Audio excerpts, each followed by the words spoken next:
កាសែត Financial Times បានឲ្យដឹងថាប្រទេសរុស្ស៊ីលួចបញ្ជូនយន្តហោះគ្មានមនុស្សបើកទៅអ៊ីរ៉ង់ដោយស្ងាត់ស្ងាត់សារព័ត៌មាន The Financial Times ហៅកាត់ថា FT បានរាយការណ៍កាលពីថ្ងៃទី25ខែមីនាថាប្រទេសរុស្ស៊ីបានលួចបញ្ជូនយន្តហោះគ្មានមនុស្សបើកហៅថា drone ទៅកាន់ប្រទេសអ៊ីរ៉ង់ដើម្បីជួយសម្ព័ន្ធមិត្តរបស់ខ្លួនក្នុងសង្គ្រាមប្រឆាំងនឹងសហរដ្ឋអាមេរិកនិងអ៊ីស្រាអែលនេះបើយោងតាមរបាយការណ៍ចារកម្មលោកខាងលិចរបាយការណ៍នេះបានកើតឡើងនៅពេលដែលទីក្រុងមូស្គូត្រូវបានចោទប្រកាន់ពីបទផ្ដាល់នូវការគាំទ្រផ្នែកចារកម្មដល់ទីក្រុងតេអ៊ីរ៉ង់ដោយប្រធានាធិបតី Volodymyr Zelensky បានអះអាងនៅថ្ងៃទី24មីនាថាទីក្រុងគៀវមានភស្តុតាងដែលមិនអាចប្រកែកបានដែលបង្ហាញថារុស្ស៊ីកំពុងជួយអ៊ីរ៉ង់កំណត់គោលដៅទ្រព្យសម្បត្តិរបស់សហរដ្ឋអាមេរិកនៅមជ្ឈិមបូព៌ា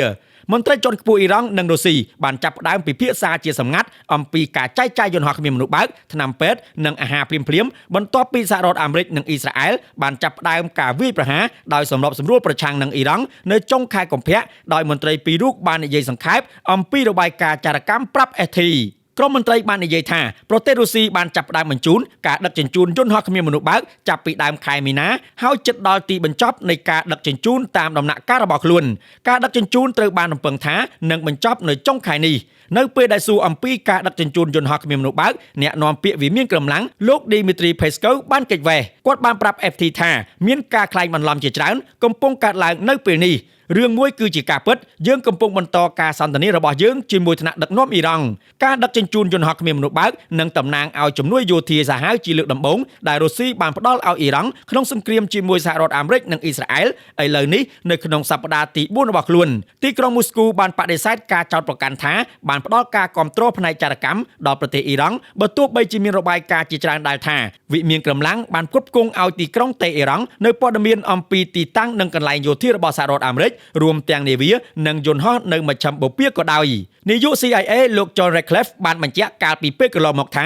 អ៊ីរ៉ង់បានស្វែងរកការស៊ើបការសម្ងាត់ពីសម្ព័ន្ធមិត្តរបស់ខ្លួនរួមទាំងរុស្ស៊ីផងដែរប៉ុន្តែនឹងមិននិយាយជាសាធារណៈថាតើសហរដ្ឋអាមេរិកមានភស្តុតាងដែលថារុស្ស៊ីបានផ្ដល់ការស៊ើបការសម្ងាត់បែបនេះឬយ៉ាងណានោះទេប្រធានាធិបតីសហរដ្ឋអាមេរិកលោក Donald Trump ក៏បានច្រានចោលការអះអាងនេះផងដែរដោយនិយាយថាការចែករំលែកព័ត៌មានសម្ងាត់នឹងមិនមានភាពខុសប្លែកគ្នានៅក្នុងសមត្ថភាពរបស់អ៊ីរ៉ង់ក្នុងការវាយប្រហារតបតនឹងសហរដ្ឋអាមេរិកនោះទេរុស្ស៊ីនិងអ៊ីរ៉ង់បានពង្រឹងកិច្ចសហប្រតិបត្តិការយ៉ាងស៊ីជម្រៅក្នុងប៉ុន្មានឆ្នាំថ្មីៗនេះជាពិសេសក្នុងអំឡុងសង្គ្រាមរបស់ទីក្រុងមូស្គូប្រឆាំងនឹងអ៊ុយក្រែនដោយទីក្រុងតេអ៊ីរ៉ង់បានគ្រប់គ្រងនៅយន្តហោះគ្មានមនុស្សបើកនិងឧបករណ៍យោធាផ្សេងទៀតដែលប្រើប្រាស់ដោយកងកម្លាំងរុស្ស៊ីតែងបាញ់បង្ហោះយន្តហោះគ្មានមនុស្សបើកប្រភេទសាហ៊ីតរាប់រយគ្រឿងក្នុងការវាយប្រហារពេលយប់ប្រឆាំងនឹងទីក្រុងនានារបស់អ៊ុយក្រែន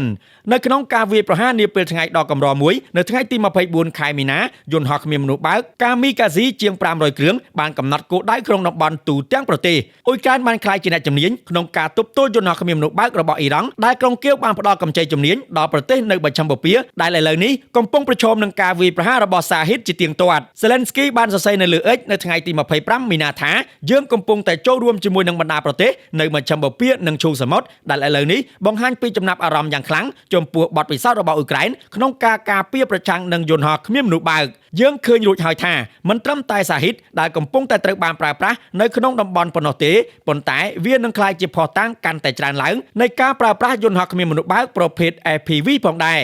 នេះជាសង្គ្រាមទំនើបហើយគ្រប់គ្នានៅតែត្រៀមខ្លួនសម្រាប់វាអ៊ុយក្រែនមានជំនាញនេះហើយជាថ្នូវនឹងការគ្រប់គ្រងរបស់យើងត្រូវការជំនួយនៅក្នុងតំបន់ដែលយើងប្រឈមមុខនឹងបញ្ហាធំជាងនេះ